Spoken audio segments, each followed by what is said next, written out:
இன்னைக்கு ஒரு நாள் மயக்கத்தில் உட்காந்து மிச்சர் சாப்பிட்டுட்டு இருந்தேன். மிச்சர் சாப்பிட ரொம்ப பிடிச்சனால ஒரு 5 கிலோ மிச்சரை சாப்பிட்டு உட்காந்து ஃபோன் பார்த்துட்டு இருந்தேன். அப்போ ஃபோனில் ஒரு ஷார்ட்ஸ் பார்த்தேன். ஒரு டாக் ஷோவில் நாய் வந்து பேசுது. இதை பார்த்து நான் ரொம்ப ஆச்சரியப்பட்டேன். சரி, இப்போ நம்ம ஸ்கையையும் நம்ம இதே மாதிரி பேச வைக்க முடியுமான்னு சொல்லிட்டு ட்ரை பண்ணேன். மந்திரத்தை போட்டு ஸ்கையை வர வச்சு ஸ்கைட்ட பேசி பார்த்தேன். ஸ்கைட்ட நிறைய கேள்வி கேட்டேன். ஸ்கை ரொம்ப நேரம் பேசவே இல்லை. நமக்கு வேற கொஞ்சம் இலகன மனசம் உட்காந்து அழுக ஆரம்பிச்சுட்டேன். திடீர்னு நம்ம ஸ்கை பேசுமா?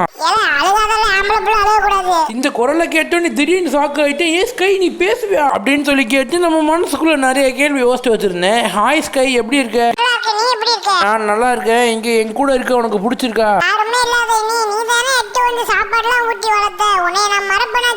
இதை கேட்ட உடனே என் மனசு அப்படியே உற்சாகத்துல துள்ளி குதிச்சிருச்சு.